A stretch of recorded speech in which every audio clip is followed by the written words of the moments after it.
여러분, 내 인생은 돼지의 삶보다 과연 가치 있는가? 이런 질문 받아보시면 어떤 생각이 드시나요?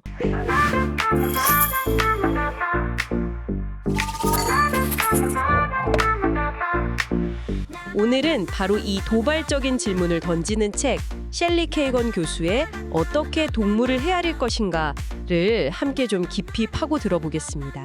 이 책, 그 유명한 베스트셀러 죽음이란 무엇인가로 우리에게 정말 큰 성찰을 안겨줬던 그 예일대학교 철학 교수님의 신작이죠. 네, 맞습니다. 이번에는 죽음이 아니라 동물, 그리고 인간의 가치라는 이것도 정말 만만치 않은 주제를 들고 오셨어요. 이 책은요, 기존의 동물윤리 논의 판도를 좀 바꿀 수도 있는 상당히 중요한 관점을 제시하고 있거든요.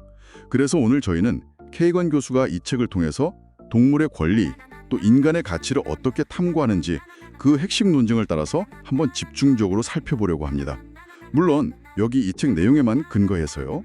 좋습니다. 그럼 먼저 케이건 교수가 좀 비판적으로 검토하는 기존 동물윤리의 어떤 지배적인 관점이라고 할까요? 단일주의부터 시작해보죠.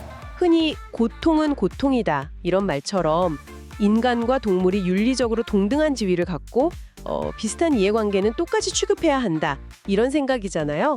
많은 논의가 여기서 출발하죠. 네, 그렇죠. 그런데 케이건 교수는 바로 그 지점에서 좀 의문을 던집니다. 그러면서 계층주의라는 대안을 제시해요. 이게 뭐냐면 모든 존재가 도덕적으로 고려될 자격, 그러니까 도덕적 입장은 가질 수 있어요. 그렇다고 해서 모두가 똑같은 가치, 즉 도덕적 지위를 갖는 건 아니라는 겁니다. 핵심은 사람의 도덕적 지위가 동물보다 높을 수 있고 심지어 동물들 사이에서도 그 지위가 다를 수 있다.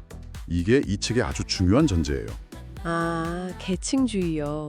근데 케이건 교수는 왜 이 단일주의, 그러니까 모두가 동등하다는 관점에 문제를 제기하는 걸까요?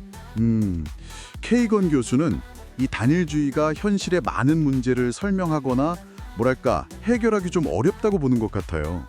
예를 들면 우리가 반려동물, 뭐 개나 고양이는 가족처럼 막 여기잖아요. 그렇죠. 근데 소나 돼지는 또 식용으로 대하고요. 이런 이중적인 태도를 단일주의는 그냥 그거 잘못됐다 이렇게 비판만 할 뿐이지 왜 그런 현상이 나타나는지 아니면 더 나은 대안은 뭔지 이런 걸 제시하기는 좀 어렵다는 거죠. 어떻게 보면 논의를 좀 교착 상태에 빠뜨린다 이런 비판인 셈입니다. 아, 그렇군요. 그러니까 모든 존재의 가치가 완전히 동등하다 이렇게만 보면 현실에서 우리가 다르게 대하는 건 그냥 다 부당하다 이 결론 말고는 더 나아가기가 어렵다는 말씀이시네요. 근데요, 이런 계층주의, 그러니까 존재들 사이에 도덕적 지위에 차등을 둔다는 관점은 이게 자칫 잘못하면 인간 중심주의를 그냥 정당화하거나 뭐 동물 착취의 빌미를 줄 수도 있다 이런 비판도 만만치 않을 것 같은데요. 이 케이건 교수는 이 지위의 높낮이를 도대체 어떤 기준으로 정하는 건가요? 네, 아주 중요한 질문이십니다. 케이건 교수가 바로 그 지점을 좀 깊게 파고들기 위해서 도덕적 입장과 도덕적 지위라는 개념을 구분해요. 입장이라는 건 어떤 존재가 도덕적으로 고려 대상이 되느냐 마느냐 그 자격 여부고요. 지위는 그 존재를 얼마나 중요하게 고려해야 하느냐 그 정도를 의미하는 거죠. 케이건 교수는 이 지위를 결정하는 기준으로 주로 능력에 주목합니다. 능력이라면 어떤 능력이요? 단순히 고통이나 쾌락을 느끼는 지강경력 이것뿐만 아니라요. 더 나아가서 스스로 어떤 목표를 세우고 그걸 이루기 위해서 계획적으로 움직이는 행동 능력, 영어로는 에이전시라고 하죠. 이런 것까지 고려를 합니다. 그냥 자극에 반응하는 걸 넘어서서 어떤 선호나 계획에 따라 목표를 추구하는 능력, 예를 들면 다람쥐가 먹이 숨겨졌다가 나중에 찾아 먹는 거, 뭐 이런 거요. 케이건 교수는 바로 이런 능력의 차이가 도덕적 지위의 차이로 이어질 수 있다. 이렇게 주장하는 거죠. 아, 능력의 차이가 곧 가치의 차이로 이어진다 이런 주장이군요.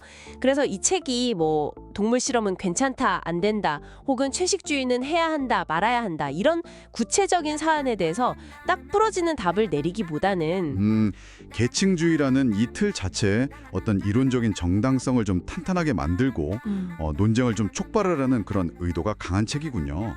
케이건 교수 스스로도 이 책이 좀 논쟁을 위한 시도다 이렇게 밝히고 있거든요. 이 책을 통해서 우리는 왜 우리가 동물을 이렇게 다르게 대하는지 그 근거는 도대체 뭔지 이걸 아주 근본적으로 다시 묻게 되는 거죠. 그냥 단순히 모든 생명은 소중하다 이 구호를 넘어서서 그 소중함의 정도가 다를 수 있는 건지, 만약 다르다면 어떤 근거로 다른 건지 이걸 깊이 성찰하게 만드는 겁니다. 어떻게 보면 K광 교수의 관점은 우리가 그냥 무심코 받아들였던 그 반려동물과 가축에 대한 이중잣대, 이걸 정면으로 마주하게 하는 거죠. 결국 무엇이 나를 그리고 다른 존재를 가치 있게 만드는가라는 아주 본질적인 질문으로 돌아가게 만드는군요.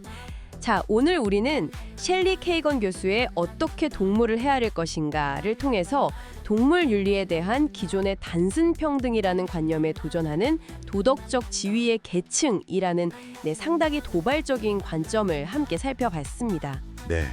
그럼 아까 처음 던졌던 질문으로 한번 돌아가 볼까요? 내 인생은 돼지의 삶보다 가치 있는가? 아마 케이건 교수는 여기에 대해서 그렇다고 답할 가능성이 높습니다. 다만 그 근거를 내가 인간 종이기 때문이 아니라 인간이 일반적으로 동물보다 더 높은 수준의 능력을 가졌기 때문에 더 높은 도덕적 지위를 갖는다. 아마 이런 식으로 찾겠죠. 하지만 그의 주장처럼 도덕적 지위가 능력에 따라 다르다면 여러분, 우리는 그 선을 과연 어디에 그어야 할까요? 인간과 침팬지 사이일까요? 아니면 침팬지와 돼지 사이? 더 나아가서 케이건 교수가 언급하는 가장자리 상황의 인간들, 그러니까 심각한 지적 장애를 가진 분들이나 혹은 영화들의 도덕적 지위는 그럼 또 어떻게 이해해야 할까요? 이 책은 우리에게 어떤 명쾌한 답을 준다기보다는 이런 정말 깊은 질문들을 던져주고 있습니다. 아마 여러분 각자의 고민이 시작되는 지점이 바로 여기일 것입니다.